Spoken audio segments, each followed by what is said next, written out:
Hello my all students, एक बार फिर से स्वागत है आपके अपने यूट्यूब चैनल में। एमपीजीके के अंतर्गत आज यूनिट 25 कंप्लीट हो जाएगी। यदि आपने पिछली क्लासेस नहीं देखी हैं तो डिस्क्रिप्शन बॉक्स में जाएं और लिंक ओपन कर क्लासेस ज़रूर देखें। यदि आपने अभी तक चैनल को सब्सक्राइब नहीं किया है तो प्लीज़ चैनल को सब्सक्राइब ज़रूर करें। स्टार्ट करते हैं आज की क्लास। प्रश्न है, निम्नलिखित बोलियों में से कौन मध्य प्रदेश की मूल बोली नहीं है? तो इसका सही उत्तर है बी, मैथिली। मध्य प्रदेश की प्रमुख भाषा हिंदी है, परंतु यहाँ अनेक प्रांतों में अनेक बोलियाँ बोली जाती हैं, यथा मालवी, बघेली, निमाड़ी, बुंदेली, भीली, कोरकू, जटवारी आदि। जबकि मैथिली भारत के उत्तरी बिहार और नेपाल के तराई इलाकों में बोली जाने वाली भाषा है। 22 दिसंबर 2003 को भारत सरकार द्वारा मैथिली को भारतीय संविधान की 8वीं अनुसूची में भी शामिल किया गया है। अगला प्रश्न है, कविराज की कुंडलियां मृत्यु अथवा हत्या और अमर बलिदान किसकी प्रमुख कृतियां हैं? तो सही उत्तर है इसका सी, अटल बिहारी वाजपेयी। श्री अटल बिहारी वाजपेयी जी का नाम भारत के सर्वाधिक लोकप्रिय प्रधानमंत्रियों में लिया जाता है। जन्म 25 दिसंबर 1925 को ग्वालियर में हुआ। वाजपेयी राजनीतिज्ञ होने के साथ साथ एक कवि भी हैं। मेरी 51 कविताएं उनका प्रसिद्ध काव्य संग्रह है। अटल जी के पिता कृष्ण बिहारी वाजपेयी ग्वालियर रियासत में अपने समय के जाने माने कवि थे। अटल जी की प्रमुख रचनाएं हैं मृत्यु या हत्या, अमर बलिदान। लोकसभा में अटल जी के वक्तव्यों का संग्रह है इसमें। नेक्स्ट है, कैदी कविराय की कुंडलियां, अमर आग तथा संसद में 3 दशक आदि प्रमुख है। श्री अटल बिहारी वाजपेयी को राजनीति में उनके अमूल्य योगदान के लिए भारत सरकार ने उन्हें भारत के सर्वोच्च नागरिक सम्मान भारत रत्न से सम्मानित किया है। अगला प्रश्न है, यदि आपको लेक्चर हेल्पफुल लगता है तो वीडियो को एक लाइक जरूर दें। प्रश्न है, कठिन काव्य का प्रेत से किस व्यक्ति को जाना जाता है? तो इसका सही उत्तर है एक, कवि केशवदास जी। अगला है, निम्नलिखित में से कौन मध्यकाल के साहित्यकार नहीं है? तो सही उत्तर इसका डी, भवभूति। दिए गए विकल्पों में कुंभन दास, गजाधर भट्ट तथा गोरेलाल पुरोहित मध्यकाल के साहित्यकार हैं, जबकि भवभूति मध्य प्रदेश के प्राचीन साहित्यकार हैं। भवभूति संस्कृत के मूर्धन्य रूपकार के रूप में प्रसिद्ध हैं। उनका वास्तविक नाम श्रीकंठ था। उनके समय 700 ईस्वी के आसपास माना जाता है उनका समय। भवभूति की 3 रचनाएं प्रमुख हैं, महावीर चरित्र, मालती माधव तथा उत्तर रामचरित। अगला प्रश्न है, राह किनारे बैठ पुस्तक के लेखक कौन है? तो इसका सही उत्तर है मतलब इनमें से कोई सही नहीं है। राह किनारे बैठ का रचनाकार का नाम नहीं दिया है, अतः विकल्प डी सही उत्तर होगा। वास्तव में राह किनारे बैठ प्रसिद्ध व्यंग्यकार शरद जोशी की रचना है। अगला प्रश्न है, पार्वती परिणय, चंडी शतक तथा मुकुट ताड़दिक लिखी गई है? तो इसका सही उत्तर है बाणभट्ट द्वारा। पार्वती परिणय, चंडी शतक और मुकुट तड़ित की रचनाकार महाकवि बाणभट्ट है। बाणभट्ट कन्नौज के शासक हर्षवर्धन के राज दरबारी थे। उनका जन्म ब्राह्मण परिवार में 7वीं सदी में हुआ।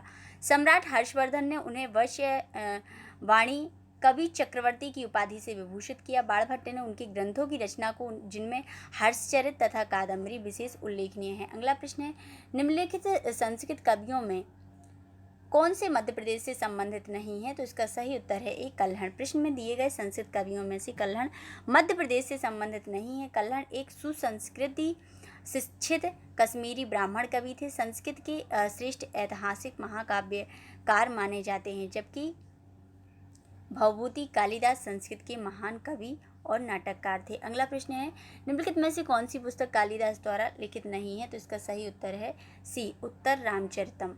ये कालिदास जी द्वारा नहीं लिखी गई है। अगला प्रश्न है, रश्मि रेखा नामक पुस्तक का लेखक कौन था? तो इसका सही उत्तर है बी, बालकृष्ण शर्मा नवीन। आगे देखेंगे, भवानी प्रसाद मिश्र का जन्म स्थान था? तो इसका सही उत्तर है डी, होशंगाबाद। अगला प्रश्न है, बाल साहित्य के क्षेत्र में संबंधित मध्य प्रदेश का लेखक कौन है? तो इसका सही उत्तर है भ्रमर। मध्य प्रदेश की बाल साहित्य से संबंधित लेखक भ्रमर है, जबकि जावेद अख्तर गीतकार हैं। भवानी प्रसाद मिश्र एक प्रयोगवादी कवि हैं और जहूर बख्श ने 500 महिलाओं की जीवनी को चंद्रहार के नाम से लिखा है। अगला प्रश्न, मध्य प्रदेश के कौन से हिंदी कवि ब्रह्मराक्षक के लेखक हैं? तो इसका सही उत्तर है एक, गजानन माधव मुक्तिबोध। गजानन माधव मुक्तिबोध की प्रसिद्धि प्रगतिशील कवि के रूप में। उनका जन्म 13 नवंबर 1917 को मध्य प्रदेश के श्योपुर ग्वालियर में हुआ था। हिंदी कवि गजानन माधव मुक्तिबोध ब्रह्मराक्षक के लेखक हैं। अगला प्रश्न है, व्यंग्यकार शरद जोशी का जन्म कहाँ हुआ? तो इसका सही उत्तर है, हम प्रश्न पिछले प्रश्नों में भी इसकी हम व्याख्या कर चुके हैं। इसका सही उत्तर है बी, उज्जैन। हिंदी के प्रसिद्ध हास्य व्यंग्य लेखक शरद जोशी जी का जन्म 23 मई 1937 को मध्य प्रदेश के उज्जैन में हुआ था। राजनीतिज्ञों पर लगातार करारे व्यंग और प्रहार करने वाले शरद जोशी जी की 18 पुस्तकें प्रकाशित हैं। उनका सबसे पहला व्यंग लेख नई दुनिया के परिक्रमा स्तंभ में छपा था। उनकी मुख्य व्यंग रचनाएं पिछले दिनों, तिलिस्म, रहा किनारे बैठ, जीप पर सवार इल्लियाँ, किसी बहाने, यथासंभव आदि हैं। अगला प्रश्न, चांद का मुंह टेढ़ा किसकी रचना है? तो इसका सही उत्तर है ए, गजानन माधव मुक्तिबोध। अगला है, राखी की चुनौती किसकी रचना है? तो इसका सही उत्तर है सी, सुभद्रा कुमारी चौहान। नेक्स्ट है, अमर कवि कालिदास खालिस्तान कस्बे से संबंधित हैं। तो इसका सही उत्तर है ए, उज्जैन। अगला है, निम्न में से मध्य प्रदेश की बोली नहीं है, तो मैथिली नहीं है। अगला है, पुष्प की अभिलाषा नामक रचना मध्य प्रदेश के किस प्रसिद्ध कवि की है? तो इसका सही उत्तर है बी, माखनलाल चतुर्वेदी जी। माखनलाल चतुर्वेदी भारत के ख्याति प्राप्त कवि, लेखक और पत्रकार थे, जिनकी रचनाएं अत्यंत लोकप्रिय हुई। सरल भाषा और रोचपूर्ण भावनाओं के वे अनूठे हिंदी रचनाकार थे। जन्म मध्य प्रदेश के होशंगाबाद जिले में बावई नामक स्थान पर हुआ था। पुष्प की अभिलाषा और अमर राष्ट्र जैसी ओजस्वी रचनाओं के रचयिता इस महाकवि के कृतित्व को सागर विश्वविद्यालय ने 1959 में डी लिट की मानव उपाधि से विभूषित किया एवं 1963 में भारत सरकार ने पद्म भूषण से अलंकृत किया। अगला प्रश्न, मध्य प्रदेश के कवि प्रदीप खालिस्तान गाने के बोल लिखने के लिए प्रसिद्ध हैं। तो सही उत्तर इसका ए, मेरे वतन के लोगों, गाने के बोल लिखने के लिए प्रसिद्ध हैं। अगला प्रश्न है, निम्न में से मध्य प्रदेश की बोली नहीं है। तो इसका सही उत्तर है डी, मैथिली। मैथिली भारत के उत्तरी बिहार और नेपाल के तराई के इलाकों में बोली जाने वाली भाषा है। आगे देखेंगे। प्रश्न है, मध्य प्रदेश के निम्नलिखित लेखक में से किसने अपने व्यंग लेखन विकलांग श्रद्धा का दौर के लिए साहित्य अकादमी पुरस्कार प्राप्त किया? तो इसका सही उत्तर है ए, हरिशंकर परसाई। अगला प्रश्न है, मैथिली शरण गुप्त एक प्रसिद्ध खालिस्तान थे, तो कवि थे। अगला है, राम कुमार वर्मा एक प्रसिद्ध खालिस्तान हैं, तो इसका सही उत्तर है सी, कवि। नेक्स्ट क्वेश्चन है, सतना में आमतौर पर बोली जाने वाली बोली कौन सी है? तो इसका सही उत्तर है सी, बघेली। अगला है, कैसा छंद बना देती है के लेखक कौन है? तो इसका सही उत्तर है बी, पंडित माखनलाल चतुर्वेदी। माखनलाल चतुर्वेदी भारत के ख्याति प्राप्त कवि, लेखक, पत्रकार थे, जिनकी रचनाएं अत्यंत लोकप्रिय हुई। जन्म मध्य प्रदेश के होशंगाबाद जिले में बाबई नामक स्थान पर हुआ था। कैसा छंद बना देती है, बरसातें बौछारों वाली के लेखक पंडित माखनलाल चतुर्वेदी जी हैं। अगला है, निम्नलिखित कवि और कवित्रियों में से कौन ब्रह्म राक्षस में अपने काम के लिए प्रसिद्ध हैं? तो इसका सही उत्तर है डी, गजानन माधव मुक्तिबोध। अगला है, मध्य प्रदेश के किस प्रसिद्ध व्यक्तित्व ने कृष्णायन महाकाव्य की रचना की थी? तो इसका सही उत्तर है सी, द्वारका प्रसाद मिश्र। अगला है, हिंदी के अलावा प्रसिद्ध लेखक और चित्रकार अमृतलाल बेगड़ किस भाषा में लिखते हैं? तो इसका सही उत्तर है ए, गुजराती। नेक्स्ट है, मेघदूतम में किस नगर की सुंदरता का व्याख्यान किया गया है? तो इसका सही उत्तर है बी, उज्जैन।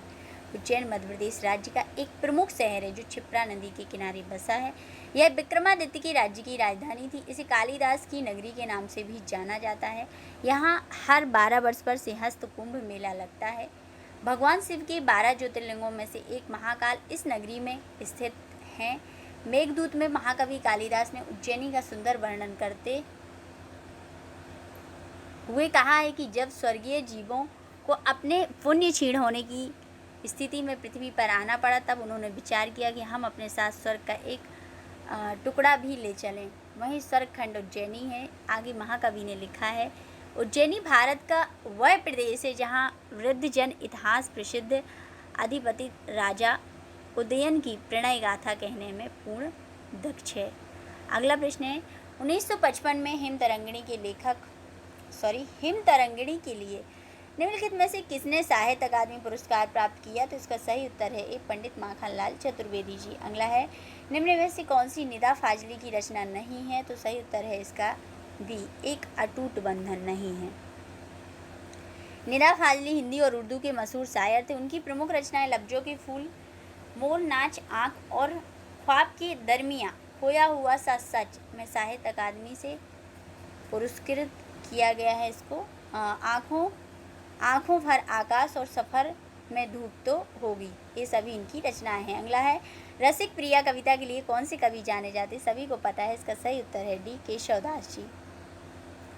अगला है किसने अभिज्ञान शाकुंतलम, कुमार संभवम और रघुवंशम जैसे प्रसिद्ध नाटक लिखे, तो सही उत्तर इसका ए कालिदास। अगला है निराला सृजनपीठ किसका भाग है, तो सही उत्तर इसका ए भारत भवन भोपाल। अगला है पुस्तक बुनी हुई रस्सी किसके द्वारा लिखी गई है, तो इसका सही उत्तर है बी भवानी प्रसाद मिश्र। अगला है सुभद्रा कुमारी चौहान के बारे में निम्नलिखित कथनों को पढ़िए, तो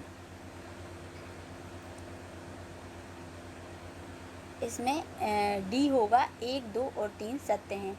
जन्म इलाहाबाद में हुआ, विवाह खंडवा के ठाकुर लक्ष्मण सिंह चौहान के साथ हुआ, कविता वीरों का कैसा हो बसंत इनके द्वारा रचित है, 1948 में कार दुर्घटना में उनका निधन हुआ।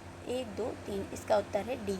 अगला है निम्नलिखित में से कौन सी रचना कालिदास की नहीं है, तो सही उत्तर इसका ए राजतरंगिणी नहीं है। अगला निम्नलिखित में से कौन सी पुस्तक भवभूति ने नहीं लिखी है, तो कवि प्रिया नहीं लिखी है। आगे देखेंगे कुमार संभवम किसने लिखा है, तो इसका उत्तर है महाकवि कालिदास जी।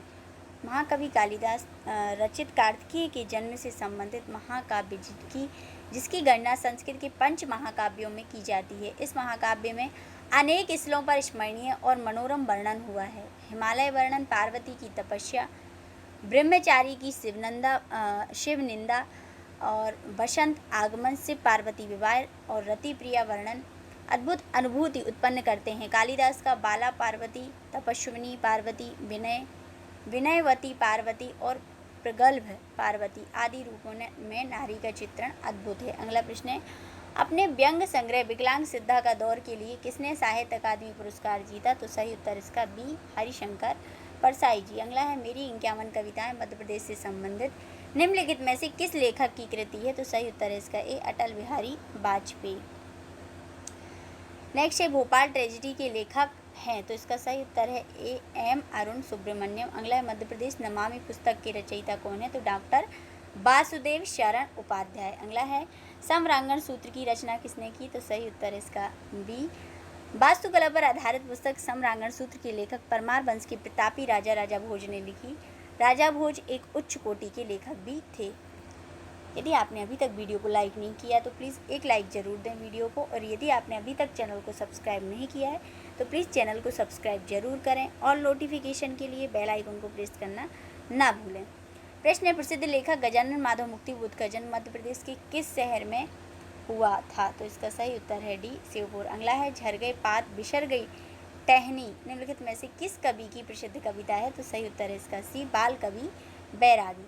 आगे देखेंगे निम्नलिखित में से किसे हिंदी में हिम तरंगिनी के लिए पहले साहित्य अकादमी पुरस्कार से सम्मानित किया गया था, तो सही उत्तर इसका डी माखनलाल चतुर्वेदी जी। अगला है पद्मश्री पुरस्कार से सम्मानित शरद जोशी का जन्म कब और कहाँ हुआ, तो सभी को पता है 21 मई 1931 उज्जैन में हुआ। अगला है विकलांग सिद्धा का दौर के लिए जीता था जो कि किस शैली के साहित्य से संबंधित था, तो इसका सही उत्तर होगा ए। हिंदी के विख्यात साहित्यकार हरिशंकर परसाई द्वारा रचित एक व्यंग है जिसके लिए उन्हें सन 1982 में साहित्य अकादमी पुरस्कार से सम्मानित किया गया। हरिशंकर परसाई हिंदी के प्रसिद्ध लेखक व्यंग्यकार थे। जन्म जमानी होशंगाबाद मध्य प्रदेश में हुआ। हिंदी के पहले रचनाकार हैं जिन्होंने व्यंग को विधा का दर्जा दिलाया और उन्हें हल्के फुल्के मनोरंजन की परंपरागत परिधि से उभारकर समाज के व्यापक प्रश्नों से जोड़ा। अगला है केशवदास मित्र हिंदी कवि किस शहर जिले से संबंधित है, तो सही उत्तर है बी ओरछा। अगला है श्री अटल बिहारी वाजपेयी ने निम्नलिखित में से कौन सी रचना नहीं लिखी, तो इन्होंने बी पोस्ट बॉक्स नंबर 203 नाला सुपारा ये नहीं लिखी। अगला है 1972 में अपनी पुस्तक बुनी हुई रस्सी के लिए साहित्य अकादमी पुरस्कार से सम्मानित लेखक का नाम क्या है, तो भवानी प्रसाद मिश्र। अगला है 2011 में मध्य प्रदेश के किस लेखक को साहित्य अकादमी द्वारा बाल साहित्य में उनके कुल योगदान के लिए बाल साहित्य पुरस्कार से सम्मानित किया गया था, तो इसका सही उत्तर है सी हरिकृष्ण देवाश्री। अगला है विक्रमो वर्षियम एक नाटक है जो कालिदास जी द्वारा लिखा गया है, इसका सही उत्तर होगा ए। अगला है निम्नलिखित में से कौन सा नाटक कालिदास द्वारा रचित नहीं है तो मुद्रा राक्षस नहीं है। आगे देखेंगे महान साहित्यिक कृतियों अभिज्ञान शाकुंतलम और मेघदूत के लेखक खालिस्तान हैं जिन्होंने भारतीय साहित्य के सुनहरे युग को चिन्हित किया। सभी को पता है, इसका सही उत्तर है बी कालिदास जी।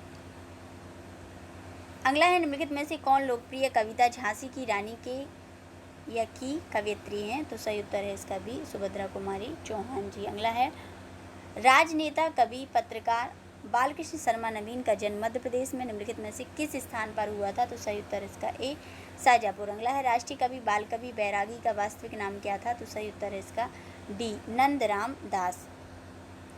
तो आज ये यूनिट कंप्लीट होती है। आई होप आपको आज की क्लास अच्छी लगी होगी। यदि लेक्चर हेल्पफुल लगा है तो वीडियो को लाइक ज़रूर दें और ज़्यादा से ज़्यादा स्टूडेंट तक शेयर करें। यदि आपने अभी तक पिछली क्लासेस नहीं देखी तो प्लेलिस्ट में जाएं और क्लास ज़रूर देखें।